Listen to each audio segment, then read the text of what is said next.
ఏపీలో diesel petrol కొరతతో వాహనదారులు గగ్గోలు పెడుతున్నారు. చాలా బంకుల వద్ద నో స్టాక్ బోర్డులు, భారీగా బారులు తీరిన వాహనాలే కనిపిస్తున్నాయి. దూర ప్రాంతాలకు బయలుదేరిన ఎందరో దారిలో ఇంధనం అయిపోయి తిరిగి పోయించుకునే వీల్లేక పిల్లలు, వృద్ధులతో రోడ్ల మీద చిక్కుకుపోయారు. 3 రోజుల కిందటే సమస్య మొదలు కాగా పౌర సరఫరాల శాఖ ఉన్నతాధికారులు సీరియస్గా తీసుకోకపోవడంతో ఇప్పుడు తీవ్ర రూపం దాల్చింది. వరికోత యంత్రాలకు, ఆక్వా చెరువుల్లో ఏరియేటర్లు తిప్పేందుకు డీజిల్ కోసం రైతులు రాత్రిళ్లు కూడా పడిగాపులు పడుతున్నారు. పొలం నుంచి పంట తెచ్చుకోవాలన్నా, మార్కెట్కు తరలించాలన్నా అన్నదాతలకు వాహనాలు దొరకటం లేదు. ట్రావెల్ బస్సులు, రవాణా వాహనాలు ఇతర రాష్ట్రాల నుంచి వచ్చేటప్పుడే ఫుల్ ట్యాంక్ చేయించుకుని వస్తున్నాయి.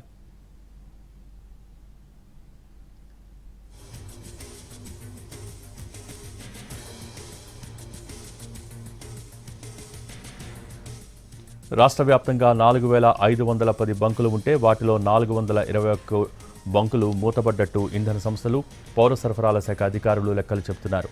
వాస్తవానికి ఒక్కో జిల్లాలో 3వ వంతు బంకుల్లో డీజిల్ నిల్వలు నిండుకోగా 10 నుంచి 20 బంకుల్లో పెట్రోల్ కొరత కూడా నెలకొంది. మరోవైపు ఇండెంట్కు అనుగుణంగా సరఫరా చేయకపోవడం వల్లే సమస్య ఎదురవుతోందని బంకుల డీలర్స్ పేర్కొంటున్నారు.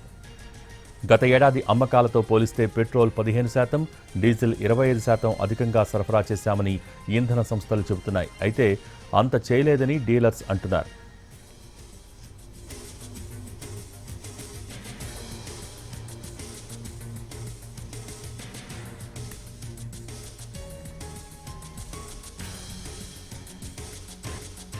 ఏపీలో డీజిల్ పెట్రోల్ కొరతతో వాహనదారులు గగ్గోలు పెడుతున్నారు. చాలా బంకుల వద్ద నో స్టాక్ బోర్డులు, భారీగా బారులు తీరిన వాహనాలే కనిపిస్తున్నాయి. ప్రస్తుతం ఏపీలో పరిస్థితిని అందించేందుకు మా ప్రతినిధి ప్రసన్న లైవ్లో సిద్ధంగా ఉన్నారు. ప్రసన్న, ప్రస్తుతం ఏపీలో సిచ్యువేషన్ ఏ విధంగా ఉంది?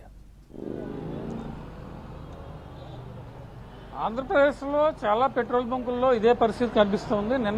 మొన్న సాయంత్రం ఏ రకంగా ఉందో ఇప్పుడు కూడా అదే రకమైన పరిస్థితి మనం చూస్తున్నాం. పెట్రోల్ బంకుల దగ్గర వాహనదారులు, కొన్ని పెట్రోల్ బంకులు మూసి ఉండటం, మరికొన్ని పెట్రోల్ బంకుల దగ్గర చాలా ఇబ్బందులు పడుతున్న పరిస్థితి కూడా ప్రధానంగా కనిపిస్తుంది. ఇందులో ఏటీఎం వాహనాలు ఉన్నాయి, ఏటీఎం క్యాష్ సరఫరా చేసే వాహనాలు ప్రధానంగా కనిపిస్తున్నాయి. కొన్ని మెడికల్కి సంబంధించిన వాహనాలు ఉన్నాయి, ఎమర్జెన్సీకి సంబంధించి ఇతరత్ర వాహనాలన్నీ కూడా ప్రస్తుతం కొన్ని పెట్రోల్ బంకుల దగ్గర కనిపిస్తున్నాయి. అదే రకంగా ఈరోజు సోమవారం నుంచి మళ్ళీ కార్యాలయాలు, స్కూళ్ళు, కాలేజీలు తిరిగి తెరవడంతో చాలామంది ఇబ్బంది పడుతున్న పరిస్థితి కూడా ప్రధానంగా కనిపిస్తుంది రాష్ట్రంలో. అయితే ముఖ్యమంత్రి ఇప్పటికే దీని మీద చాలా సీరియస్గా దృష్టి పెట్టారు.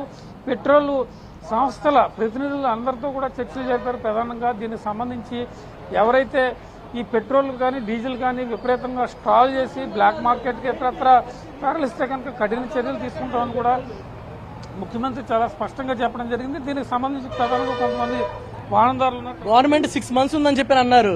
ఇక్కడ చూస్తే పెట్రోల్ బంకులు మొత్తం నిండిపోయి ఉంది. 2 days నుంచి ఇదే సిచ్యువేషన్ అంట. 1 town లో కూడా సిచ్యువేషన్ లేదు. 1 town నుంచి 2 town వచ్చాను నేను. 2 town లో ఒకటి ట్రిప్కి 100 మంది ఉన్నారు లైన్లో. ఇలా బాగా ఇబ్బందికర వాతావరణం కనిపిస్తుంది. గవర్నమెంట్ జాబ్స్కి వెళ్ళే వాళ్ళు, ఫీల్డ్కి వెళ్ళే వాళ్ళు ఇబ్బందే కదండి. చాలామంది వాహనదారులు ప్రధానంగా ఇబ్బంది పడుతున్న పరిస్థితి కనిపిస్తుంది. అయితే ముఖ్యమంత్రి నిన్న సాయంత్రం దీని మీద చాలా కీలకమైన రివ్యూ కూడా చేయడం జరిగింది. ఎందుకంటే ఎట్టి పరిస్థితుల్లో ఉన్న కృత్రిమ కొరత సృష్టించడం, డీజిల్ కానీ పెట్రోల్ కానీ దాల్చుకునే పరిస్థితి ఉంటే కనుక కఠిన చర్యలు తీసుకునే విధంగా చేస్తామని కూడా ముఖ్యమంత్రి చెప్పారు. అయినప్పటికీ కూడా చాలా చోట్ల ఇదే పరిస్థితి. బ్లాక్ మార్కెట్లో కొన్ని చోట్ల కనిపిస్తున్న పరిస్థితి కూడా ప్రధానంగా ఉంది. వీటన్నిటిని దృష్టిలో పెట్టుకుని ఏ రకంగా ముందుకెళ్లాలనే దాని మీద కూడా దృష్టి పెట్టిన వాతావరణం అయితే ప్రస్తుతం కనిపిస్తుందని చెప్పుకోవచ్చు. అయితే ప్రస్తుతం మనం చూస్తే కనుక ఎక్కడి వరకు ఈ వెహికల్స్ అన్ని కూడా బారులు తీరి ఉన్నాయనేది కూడా ఒకసారి చూస్తే కనుక ప్రస్తుతం మనం విజయవాడ టౌన్లో చూస్తే ఈ వరుసగా వెహికల్స్ మనకు కనిపిస్తున్నాయి. పెట్రోల్ బంక్ దగ్గర నుంచి స్ట్రైట్గా వెళ్తే కనుక వెహికల్స్ ఏ రూపంలో ఇక్కడ స్టాల్ చేస్తున్నాయి. ఒక గంటన్నర నుంచి ప్రతి పెట్రోల్ బంక్ దగ్గర ట్రాఫిక్ జాము ఎక్కువగా ఉన్న పరిస్థితి కూడా ప్రధానంగా కనిపిస్తుంది. ఎందుకంటే ఇక్కడ చూస్తే కనుక వరుసగా ఇదో బ్యాంకుకు సంబంధించిన వాహనాలు ఆన్ బ్యాంక్ డ్యూటీ, ఇవి ఏటీఎంలో క్యాష్ నింపడానికి ఉదయాన్నే బయలుదేరతాయి. ఇవి కూడా పెట్రోల్ కొరతతో ప్రధానంగా ఉన్న పరిస్థితి అయితే మనకి కనిపిస్తుంది.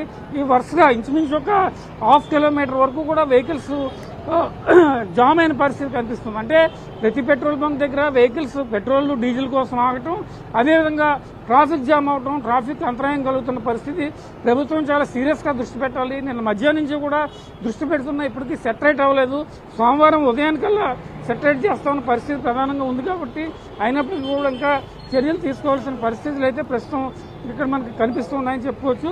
ఓవరాల్గా దీనికి సంబంధించి ప్రభుత్వం ప్రత్యేక కార్యాచరణ సిద్ధం చేసింది. అటు పౌర సరఫరాల శాఖ కానీ ఇటు ముఖ్యమంత్రి కానీ ప్రత్యేకంగా దీని మీద దృష్టి పెట్టి ముందుకెళ్లాలనే యాంగిల్లో చర్చలు జరుగుతున్న వాతావరణం అయితే కనిపిస్తుంది. ఇది ఓవరాల్గా పెట్రోల్ బంకుల దగ్గర తాజా పరిస్థితి. వార్త స్టూడియో.